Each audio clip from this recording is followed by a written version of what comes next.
ይስተዋል ነበር። አሁን ደግሞ እንግዲህ ገና 20 ዓመት ያልሆኑ ወጣቶች በከባድ የልብ ህመም የተጠቁ መሆናቸው ነው እንግዲህ ጥናት ያመላከተውና በተለይ 30ዎቹ 40ዎቹ ውስጥ ደግሞ በቃ ጉዳቱ የከፋ እየሆነና አስጊ ጭምር መሆኑን ነው እንግዲህ የፊደል ፖስት ኒውስ የጠቆመው። መልካም ከስልኩ በኋላ ወደ መረጃው እንመለሳለን። በዚህ ላይ ዶክተር ማስተያየት ሊሰጡበት ይችላል። ጤና ይስጥልኝ ዶክተር። ሄሎ እንዴት አረፈዳችሁ? እንዴት አደርክ ዶክተር? ደህና እንኳን ወደና ገባ ወደ ሀገር። እንኳን ደህና ቆያችሁ። አመሰግናለሁ። እንኳን ደህና ቆያችሁ። ጎረቤት ሀገር ኬንያ ነበርክ? ልክ ነው። ምን ገርጣለህ ወደ ኬንያ? እሺ አመሰግናለሁ መልሰን ስለተገናኘ። ኬንያ ናይሮቢ ሄጄ የነበረው የአፍሪካ የኢኮኖሚ ምርምር ጥምረት የሚባል አለ። አፍሪካን ኢኮኖሚክ ሪሰርች ኮንሶርቲየም የሚባል እዚህ የኢኮኖሚ ምርምር ጥምረት ላይ የተለያዩ የአፍሪካ ሀገሮች ምርምርን ለፖሊሲ ግብዓት ለማድረግ በኢኮኖሚ ማለት ነው ሼልፍ ላይ እንዳይቀር ምርምሮች ይደረጋሉ አፍሪካ ላይ በብዛት። እነዛ ምርምሮች ግን ያው እንደሚታወቀው አፍሪካ ውስጥ ብዙም ወደ ፖሊሲ ግብዓት ሆነው አይፈጸሙምና ያንን ለማሳለጥ የተቋቋመ ድርጅት ነው። ከ1988 ጀምሮ የነበረ ድርጅት ነው በኢኮኖሚ ስራዎች ላይ። በዚህ ድርጅት ውስጥ ያሉ ሰዎች በብዛት የመንግስት እንግዲህ የባንክ ገዢዎች ሆነዋል በየዓለሙ ላይ በጣም ትልቅ ቦታ ያላቸው ናቸውና የኢኮኖሚ ምርምር ላይ ከፖሊሲ ጋር ለማገናኘት የሚጥር ፕሮግራም ነውና እኔ የተጋበዝኩት ያለኝ ልምድ ከዚህ በፊት የሰራሁትን የወተት ፕሮጀክት በወተት ደህንነት ላይ በተመለከተ ሪሰርች በመስራት እንዴት ፖሊሲ ተጽዕኖ ማምጣት ይቻላል የሚለው ለአፍሪካ ላሉ ተመራማሪዎች ልምድ ለማቅሰም ነው ሄድኩት። በዛ ጉዳይ ነበር ሄድኩት። አዎ ዶክተር የፕሬዘንት ያረካውንም ጥናታዊ ጽሑፍ ያየው ነበር። ለ4 ዓመታት ከሚሊንዳና ጌትስ ፋውንዴሽን ጋር በመተባበር የወተትና የወተት ተዋጽኦ ላይ ያደረጋችሁትን ምርምር ነው። በዛ ምርምር ደግሞ የወተትና ወተት ተዋጽኦ ምርቶች በኢትዮጵያ የአስገዳጅነት ደረጃ ውስጥ እንዲካተት አድርጋቸዋልና የሰራኸው በአንተ አስተባባሪነት የተሰራው ጥናት እንደ ብዙዎቹ በሀገራችን እንደምናውቃቸው ብዙ ጥናቶች ከመደርደሪያ ከሸልፍ ተርፎ ህጋዊ ውጤት እስከ ማምጣት ደርሷልና በዚህ ረገድ እኔ እንደ ኢትዮጵያ ሸማቾች መብት ጥበቃ መስራችና ዳይሬክተርም በዚህ አጋጣሚ ያለኝን አክብሮትና አድናቆት መግለጽ ፈልጋለሁ። ዶክተር የእናንተ ጥረት ነው ወተት ወደ አስገዳጅነት የመጣው። እስኪ እሱን ሂደት እዛ ጉባኤው ላይ እንዳቀረብከው እሱ የነበረውን ሂደት እስኪ እንደው አስተማሪም ይሆናል ብዬ ስላመንኩ አብረን እናሳው። እሺ አመሰግናለሁ። እንዳልከው ይሄ በ2018 ጀምሮ ኮቪድ ከመምጣቱ በፊት የተጀመረ የ1 ሚሊዮን ዶላር ፕሮጀክት ነበር በቢልና ሜሊንዳ ጌትስ ፋውንዴሽን። ያው እንደምታውቁት አፍሪካ ውስጥ በብዛት የፉድ ሴኩሪቲ ወይም የምግብ ጥያቄ ስላለ የምግብ ደህንነት ጉዳይ ተረስቶ ኖሮ ነበር። ስለዚህ የዚህ የምግብ ደህንነት ጉዳይ ግን እንደምናየው ቅድም እያልክ ነበረ በበሽታ እየተጋለጥን ተላላፊ ላልሆኑ በሽታዎች እየተጋለጥን ብዙ ጉዳት እየደረሰብን ስለሆነ አፍሪካኖች የረሃብ ችግር ቢኖርባቸው የሚበሉት ደግሞ ምግብ ጤነኛ ካልሆነ ምግብ አይደለም የሚል ዴፊኒሽን ውስጥ ስለተደረሰ ቢልና ሜሊንዳ ጌትስ ፋውንዴሽን አፍሪካ ልክ ልማትንና ምግብን ለማቅረብ ለምታረገው ጥረት የምግብ ደህንነትን ደግሞ ልትሰራ ትችላለች የሚል ኢኒሺዬቲቭ በመጀመሩ ያለውም ችግር ከፍተኛ ስለሆነ ከ10 ሰው 1 ሰው በምግብ በሽታ ይያዛል። አፍሪካም ወደ 95.2 ቢሊዮን ዶላር በአመት ከምግብ ደህንነት ጋር በተያያዘ ጉዳዮች ኢኮኖሚ ታሳለችና ያንን በመመልከት የተጀመረ ጥናት ነበረ እኔ ያስተባበርኩት። በዚህ ጥናት ውስጥ የሀገር ውስጥም ብዙ ስቴክሆልደሮች የተሳተፉበት ከአሜሪካም እንደ ፔን ስቴት ዩኒቨርሲቲ፣ ካንሳስ ስቴት ዩኒቨርሲቲ ብዙ ስቴክሆልደሮች የተሳተፉበት ጥናት ነበር። እንዳልኩ ከ2018 ጀምሮ እስከ 2023 ድረስ በሰራነው ጥናት ያው ድሮ እኛ ዩኒቨርሲቲ ስላለን ምርምሩ ላይ ብቻ እናተኩር ነበር። ግን የዴቨሎፕመንት ፕሮጀክቶች በብዛት ሼልፍ ላይ እንዲቀሩ ስለማይፈልጉ ወደ ፖሊሲ መጎተት ግዴታ ነበርና አንዱ የተሰራው ስራ ብዬው እንደምታውቀው ሀገራችን ቢራ፣ ውሃ፣ የመሳሰሉ እንትኖች አደረጃቸው አስገዳጅ ከሆነ ቆይቷል። ወተት ግን ደረጃው ከ2009 ላይ የወጣ ቢሆንም አስገዳጅ አልነበረም። ምክንያቶቹም የተለያዩ ነበሮች፣ ግን አንዱ የጥናት ችግር ነው።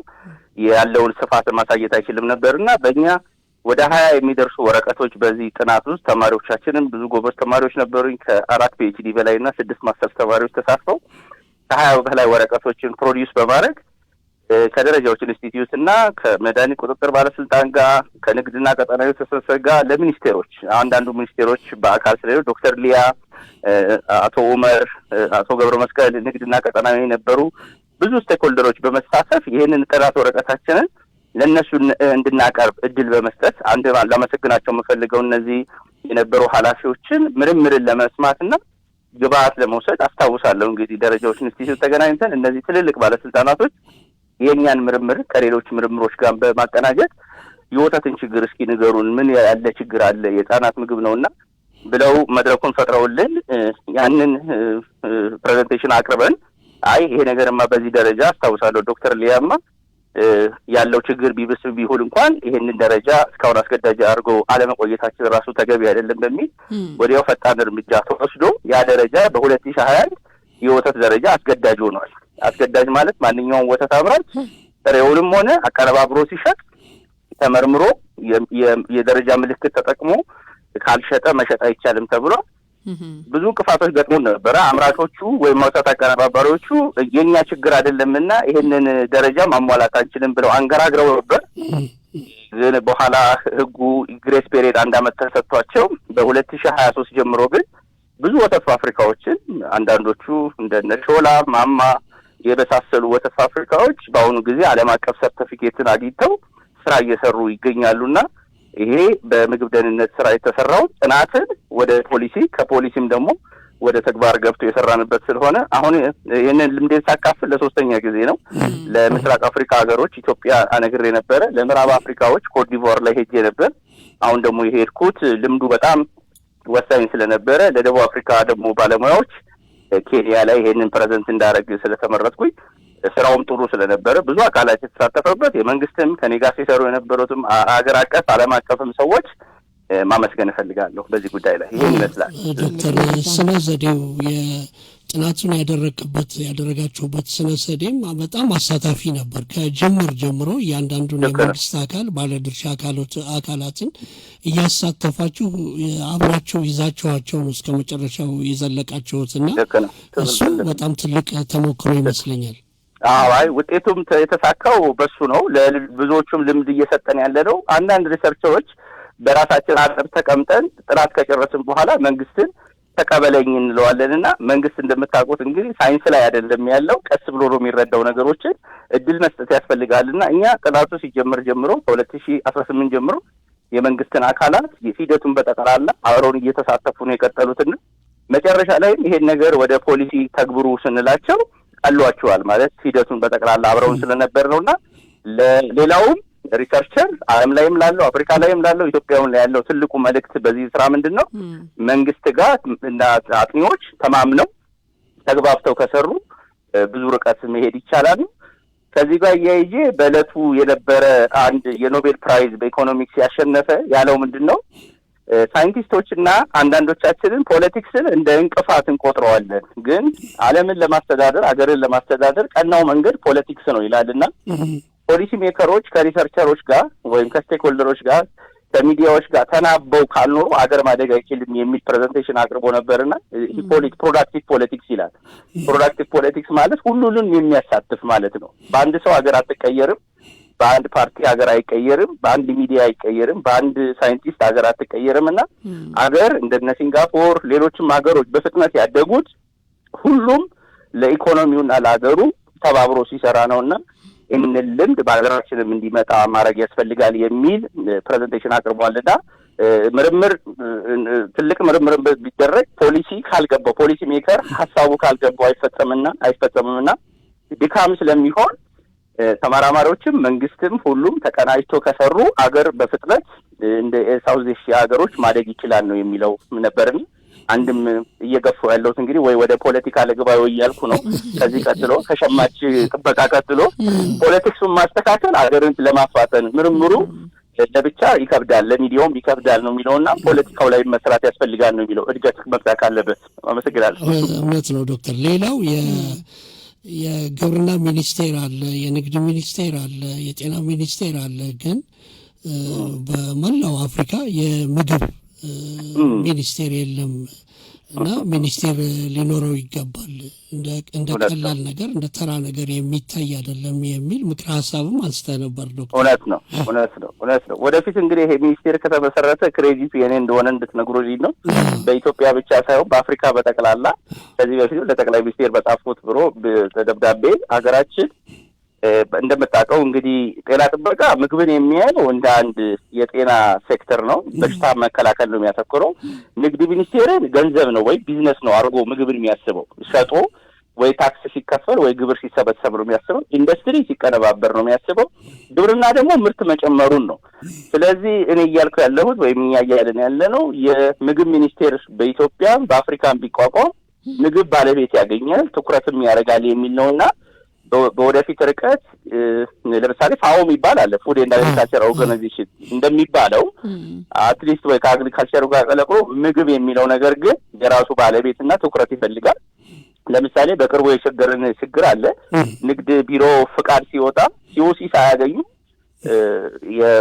የምግብ ደህንነትን ሳያረጋግጡ ንግድ ፍቃድ እየተሰጠ ነው። ይሄ የሚያመለክተው ምንድነው? ለንግድ ሚኒስቴር የምግብ ደህንነት ጉዳይ የእሱ ሀሳብ አይደለም። የእሱ ሀሳብ ምንድን ነው?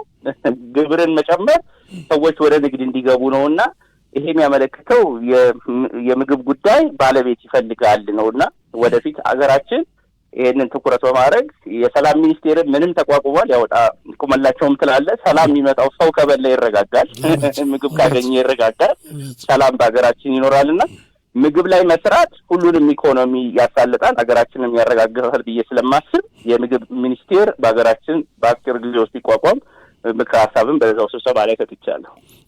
ትልቅ ነገር ነው። ሰናይት ቅድም አንድ መረጃ እያጋራችን ነበር።